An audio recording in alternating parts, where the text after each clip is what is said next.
Please don't hurt me, I can't walk, begged the female millionaire. Then the single dad changed everything. The night was quiet, but inside the mansion the air trembled with fear.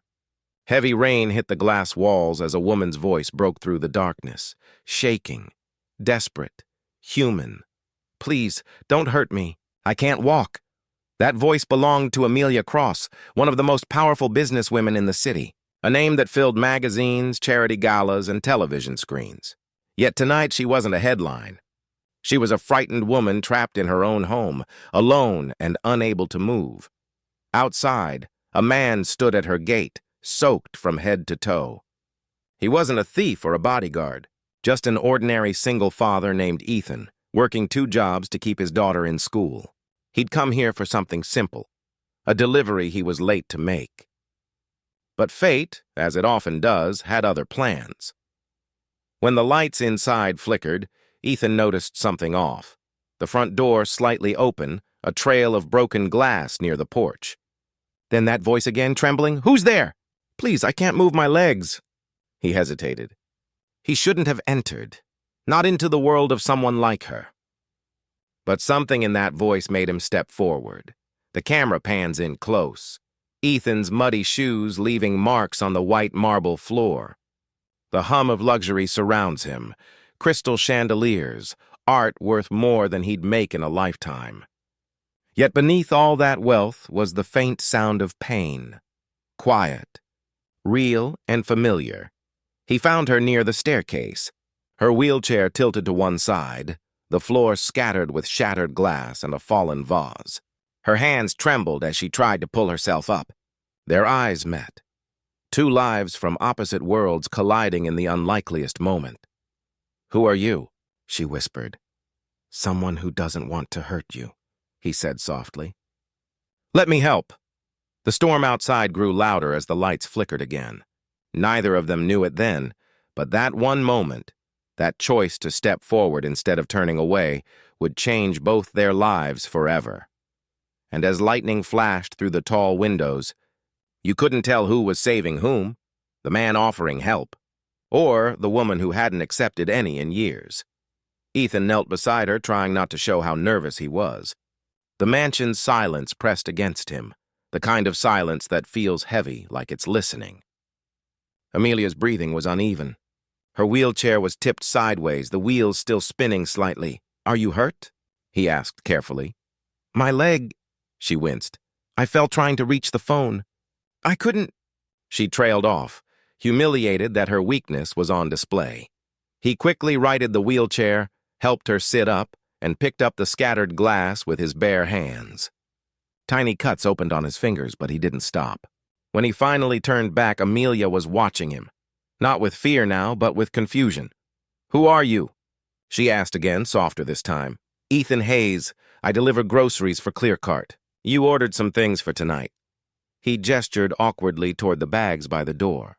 "Didn't mean to just walk in like that." She blinked, her pride warring with the gratitude in her eyes. "You shouldn't have, but—" "Thank you." Ethan nodded and began to step away, ready to leave her to her privacy. But then he saw the phone lying shattered near the stairs. The power flickered again.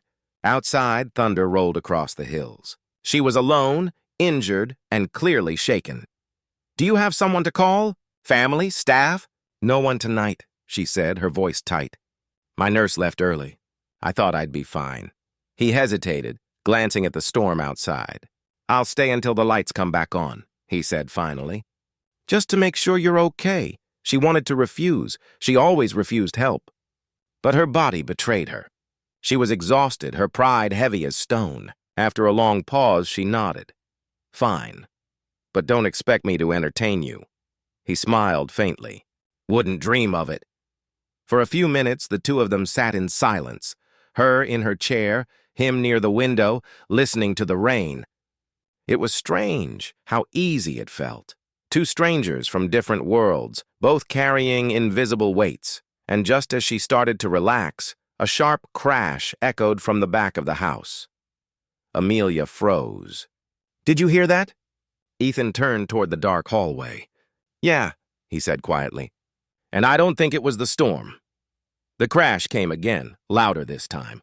A door slammed somewhere down the hall, and the sound of shattering glass echoed through the mansion's wide, empty rooms. Amelia's hands gripped the arms of her wheelchair, her knuckles pale. Ethan moved instinctively, stepping in front of her. "Stay here," he whispered. But Amelia's voice broke through the air, sharp with fear. "No, don't go out there, please!" He turned, eyes steady but gentle. "If someone's in here, I'm not letting them hurt you." The hallway stretched ahead like a dark river of marble and shadow. The storm outside flashed through tall windows, painting streaks of lightning across the walls. Ethan picked up a heavy metal candle holder from a side table, the closest thing to a weapon he could find. Each step echoed. The mansion, once beautiful, now felt like a maze of ghosts. Behind him, Amelia called out softly, "You shouldn't be here." "You don't understand what people like me attract." Ethan paused halfway down the hall. "Maybe not," he said, "but I know what fear looks like. And you shouldn't face it alone." That line hit her harder than she expected. She had spent years surrounded by people, assistants, bodyguards, admirers, yet none of them ever stood with her like this man, a stranger in wet shoes, did now. He reached the kitchen door. It swung slightly, creaking. He pushed it open. And there it was, a broken vase on the floor, the window flung open by the storm. No intruder, just the wind. He exhaled, tension melting from his shoulders. Turning back toward the living room, he saw Amelia watching him with wide eyes.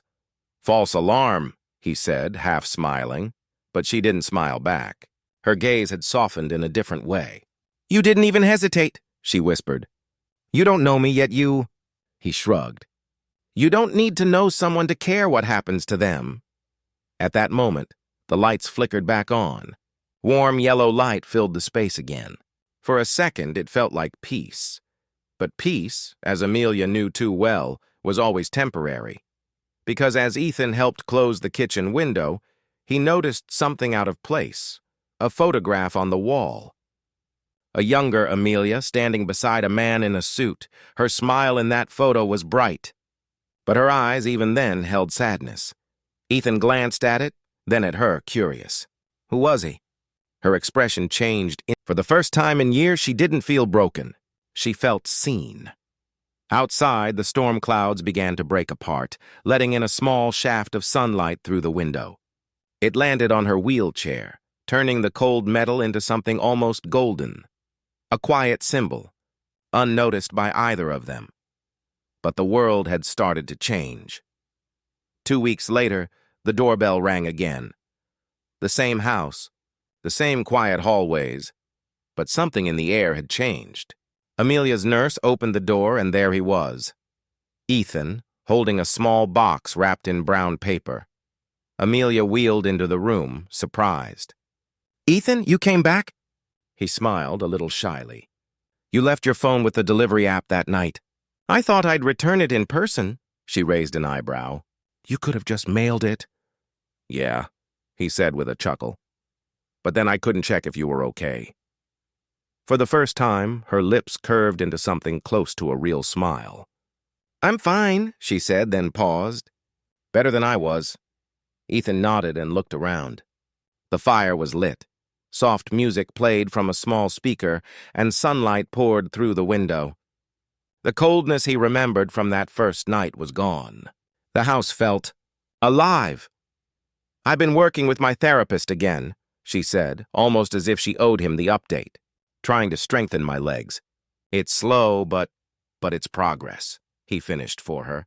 She looked down, embarrassed. "You really don't have to check on me," he smiled. "Maybe I just like talking to you." The words caught her off guard. No one ever said that to her. Not without needing something. Not without calculation. Before she could respond, a small voice echoed from the hallway. "Dad?" Amelia turned, startled. A little girl with messy brown hair peeked in, clutching a drawing in her hands. "This is Lily," Ethan said, his voice suddenly softer. "She wanted to meet the lady from the big house." Lily walked forward shyly and handed Amelia the drawing, a colorful sketch of 3 people holding hands under a bright sun. "That's you," Lily said proudly, pointing to the one in the middle. Because Dad says you're brave. Amelia blinked, fighting back tears. Brave? She whispered. I don't feel brave. Lily shrugged. Dad says brave people don't always feel brave. They just don't stop trying. Ethan smiled at his daughter, then at Amelia. She listens too much sometimes, but Amelia didn't laugh. Her throat tightened as she looked at the drawing again. The simple lines, the colors, they felt like a mirror of something she hadn't seen in years, herself standing. She looked up slowly. Ethan, would you and Lily stay for lunch? He hesitated. You sure? For once, she said, her voice steadier. I'd like some company. Not staff, not clients. Just people. And that simple meal, soup, bread, laughter echoing down the marble halls, became something greater than all her wealth. Because for the first time since the accident, Amelia Cross wasn't alone in her house. She was home. Spring arrived quietly, and with it came the faint scent of change, not the kind that shouts, but the kind that lingers softly, reshaping life in small, steady ways. Amelia's house looked different now. Flowers lined the front path. The sound of music sometimes drifted from an open window, and in the mornings when the nurse arrived, she often found Amelia already dressed, sitting near the piano with a faint smile on her face. Ethan had become a regular visitor. Some days he'd bring Lily, who filled the house with color and laughter. Other days he'd come alone, helping Amelia with simple tasks, things she once refused help with. She hated how helpless she had once felt, but now, accepting help didn't sting. It felt human. One afternoon, as sunlight poured through the tall glass walls, Ethan found her sitting near the window, gazing at the garden below. You look like you're thinking about something big, he said with an easy grin. She smiled faintly. I've been working on something. He tilted his head. Oh, what kind of something? She pointed to the documents spread across her lap. Legal papers, drafts, plans. A foundation, she said softly. For people recovering from injuries, both physical and emotional. Places where they can rebuild, where no one feels like a burden. Ethan blinked. You're serious? She met his eyes. I used to think success meant building empires. Now I think it's about helping others stand, even when I still struggle to. For a moment he couldn't speak. There was something quietly powerful in her tone, the sound of a woman rediscovering her purpose. Later that afternoon, she rolled into the garden with Ethan beside her. Her physical therapist had encouraged her to take small steps every day. She placed her hands on the rails of her walker. Her arms trembled. Her body ached. But for the first time in years, she didn't let the fear stop her. Ethan stayed close but didn't touch her. You've got this, he whispered, and slowly, painfully, beautifully, Amelia took a single step forward. Then another, a tear rolled down her cheek. She laughed, half in shock, half in joy. I'm walking, she breathed. I'm really walking. Ethan's eyes glistened as he nodded. Yeah, he said softly. Told you were brave. She looked up at him, smiling through tears. No, I just finally believed it. Later, as the sun dipped below the horizon, Amelia reached into her pocket and handed Ethan a small folded envelope. For Lily, she said. He opened it, a scholarship letter signed in Amelia's name. You didn't have to, she interrupted gently. Kindness doesn't need a reason, Ethan. You taught me that. The wind moved through the garden, carrying the faint scent of roses. And in that quiet moment, the woman who once begged not to be hurt had learned how to heal by giving back the very kindness that once saved her. Weeks passed, and the rhythm of life found its gentle balance again. The foundation Amelia started, the Crossway Center, opened its doors quietly, without cameras or flashing headlines. She didn't want attention. She wanted impact. Inside its walls, there were ramps where stairs once stood, sunlight instead of shadows, and laughter that filled the air instead of silence. Patients arrived carrying pain and fear, just like she once did.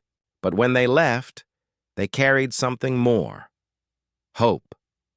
Ethan visited often, sometimes helping with logistics, sometimes just talking with her. Lily would come too, proudly showing off her drawings to anyone who would listen. One afternoon, Amelia pinned one of Lily's newest pictures to her office wall. It showed a woman standing beside a man and a child, all smiling under a bright yellow sun. "That's my family," Lily said softly. "Because you helped my dad smile again." Amelia couldn't speak for a moment. She placed a hand over her heart, whispering, "You helped me smile again, too." Later that evening, when the building was quiet and the sky burned gold, Amelia stood near the same window where she'd once watched rain fall against the glass. She leaned slightly on her cane, a simple, polished wooden one, and looked out at the garden below. Ethan joined her, silent, respectful. For a long time, they just watched the sunset. Two people who'd learned that healing isn't something that happens to you. It's something you build together, piece by piece. "I used to think strength meant never needing anyone," she said at last. "But now I know. It means having the courage to be seen when you're broken." Ethan smiled. "And letting others in to help you rebuild." She nodded, the corners of her eyes glistening. "Exactly." The camera lingers on them as the light fades, showing her hand resting against the window frame, the faint reflection of her standing upright, steady, alive, free. Then her voice carries softly over the closing scene. "When kindness finds you, let it. Don't push it away. Because sometimes the people who walk into your life uninvited are the ones who remind you how to stand again. We all have moments when pride, fear, or pain make us shut the world out. But kindness has a way of finding cracks in even the strongest walls. Sometimes it comes from a stranger. Sometimes it begins with us. Tell us in the comments.